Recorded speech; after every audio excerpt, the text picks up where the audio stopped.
Nearly $500 billion. That is the estimated value of the lithium buried beneath the Salton Sea, a California lake so foul-smelling that the odor alone can drive people away. Along its shoreline, dead fish and toxic dust have become part of the landscape. The air can smell like rotten eggs, while the water has become far saltier than the Pacific Ocean. But deep beneath the Salton Sea region lies a reservoir of lithium-rich brine.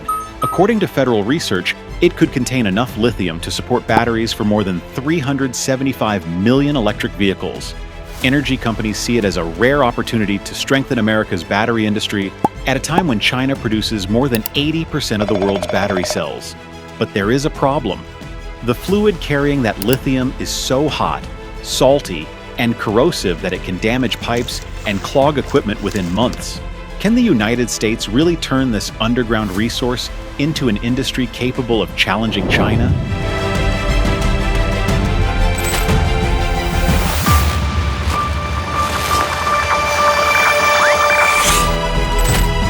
The Salton Sea sits in the Imperial Valley, a vast agricultural region built in the middle of Southern California's desert, not far from the Mexican border. The valley produces vegetables, fruit, livestock feed, and other crops because water from the Colorado River is carried across the desert through an enormous network of canals. The southern end of the lake lies in Imperial County, while the northern end extends into Riverside County. Before 1905, the basin now occupied by the Salton Sea had repeatedly filled and dried as the Colorado River naturally changed course over thousands of years. The modern lake formed after floodwaters from the Colorado River broke through an irrigation canal that was still under construction. Water poured into the Salton Sink for nearly 2 years, filling a depression located below sea level. Once engineers regained control of the Colorado River, the Salton Sea did not immediately disappear. The New River, the Alamo River, local runoff, and agricultural drainage continued carrying water into the basin. For much of the 20th century, runoff from irrigated farmland became one of the main sources keeping the lake from drying out. The problem is that the Salton Sea is a terminal lake. Water can enter, but there is no river carrying it back out to the ocean. The only way water leaves is through evaporation. Salt, fertilizer, sediment, and other substances flowing into the lake remain behind and gradually become more concentrated. Despite that weakness, the Salton Sea became a popular vacation destination in the middle of the 20th century. Communities such as Bombay Beach attracted visitors who came to fish, swim, and water ski. Hotels, marinas, entertainment venues, and housing developments appeared along the shoreline. Frank Sinatra and Bing Crosby are often associated with the lake's glamorous resort era. The Salton Sea also became important for birds. It lies along the Pacific Flyway, one of the major migration routes used by birds moving through western North America. Some species traveling along the broader Pacific America's flyway migrate between Alaska and destinations as far south as Central and South America. As natural wetlands across California disappeared because of agriculture and urban development, the Salton Sea became an increasingly important stopping point for birds searching for food and water.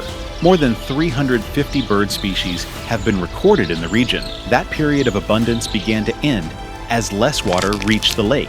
Farmers became more efficient with irrigation, while Colorado River water had to be shared with growing cities and other users across the American West. A major California water transfer agreement signed in 2003 redirected part of Imperial Valley's water supply toward the San Diego metropolitan area. For several years, additional water was still delivered to reduce the impact on the Salton Sea. But those mitigation flows ended in 2017. As inflows declined, evaporation continued removing water from the lake. The volume fell, but the salt remained behind. Salinity rose to levels far above ordinary seawater, and some measurements placed it close to twice the concentration of the Pacific Ocean. Those conditions became increasingly difficult for the fish that once supported the lake's ecosystem and tourism economy. Agricultural runoff made the problem worse. Fertilizer and excess nutrients fueled algae blooms. When the algae died and decomposed, the process consumed oxygen in the water. The combination of high salinity, summer heat, and low oxygen triggered massive fish die-offs. In 1996, roughly 10,000 pelicans died within a few months from botulism, a neurotoxic disease that can paralyze birds after they eat infected fish. As the lake shrank, the crisis began threatening people more directly. The retreating shoreline exposed former lakebed known as playa. Its sediments contain salt, agricultural residue, and naturally occurring elements such as arsenic.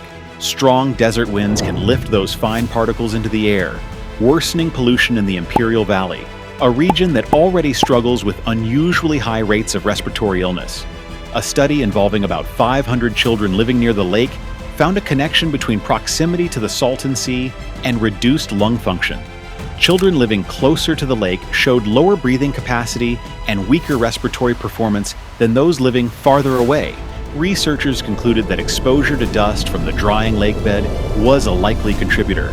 But the ecological disaster on the surface and the lithium wealth underground come from two different processes. The lake is deteriorating because of declining inflows, evaporation, rising salinity, and decades of agricultural runoff. The lithium, however, comes from a geothermal system thousands of feet beneath the region. The Salton Sea lies within the Salton Trough, an active tectonic basin connected to the San Andreas Fault system and the spreading zone that continues south toward the Gulf of California. The crust is being stretched and thinned, bringing heat from deeper inside the Earth closer to the surface. The results can be seen across the region. Frequent earthquakes, bubbling mud pots, hot springs, and the young volcanic domes known as the Salton Beauties. Water enters cracks and pores in the rock and is heated to temperatures above 570 degrees Fahrenheit. As it circulates underground, the water reacts with surrounding rock and dissolves large quantities of minerals, including lithium, zinc, manganese, and potassium.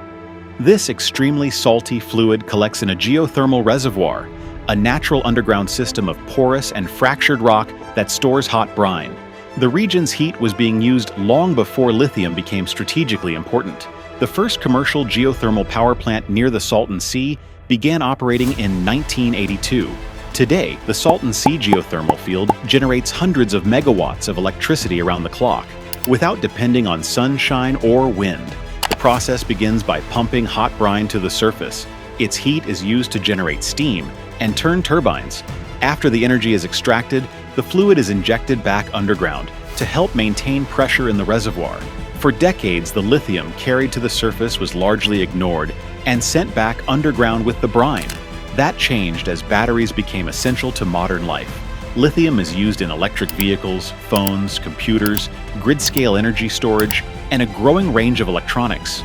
The United States began viewing the Salton Sea as an opportunity to expand domestic lithium supplies and reduce dependence on foreign battery supply chains.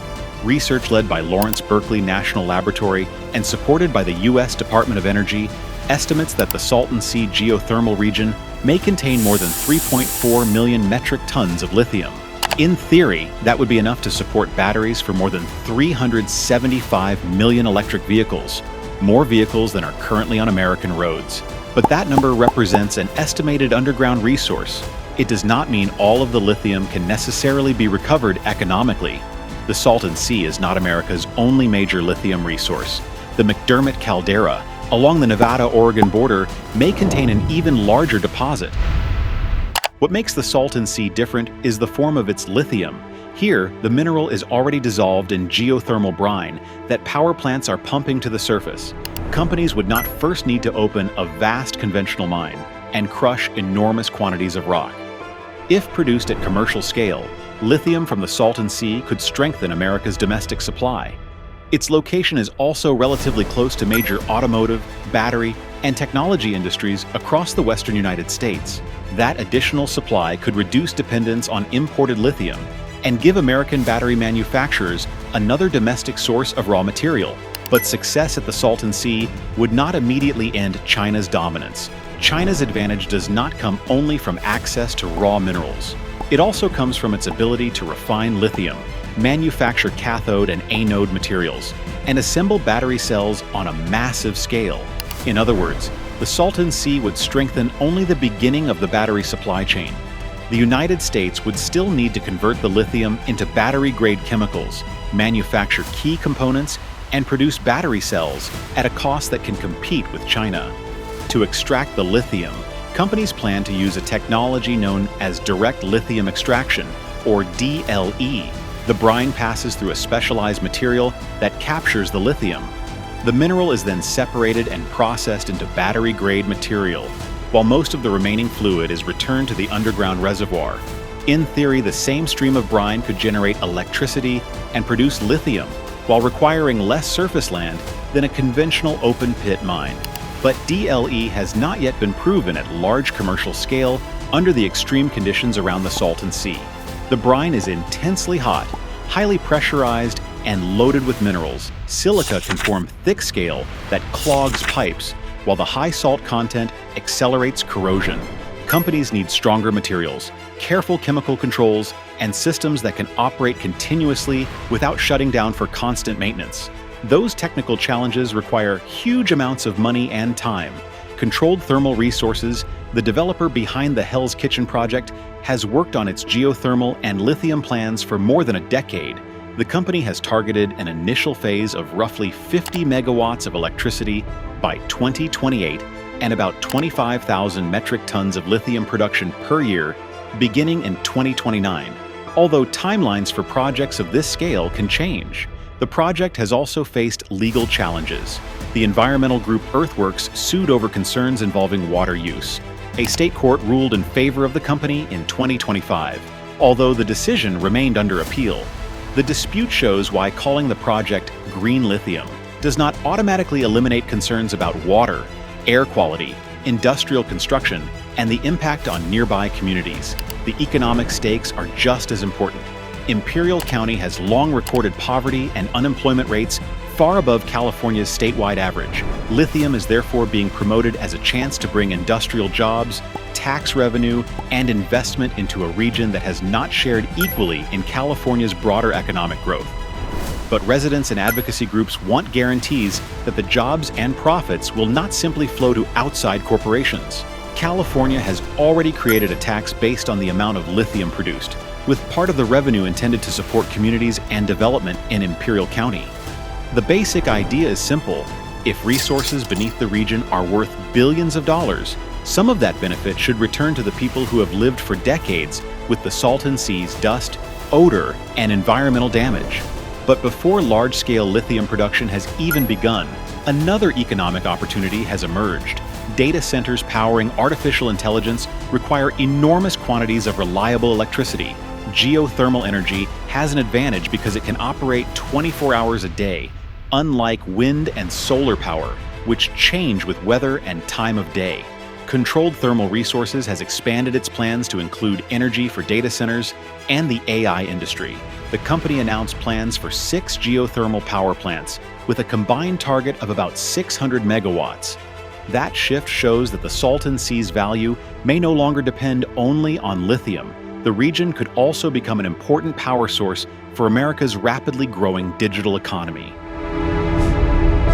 The Salton Sea now holds 2 things the world urgently wants: lithium for batteries and geothermal electricity for artificial intelligence. What remains unclear is whether that wealth will improve life around the lake or leave local communities with the same problems all over again.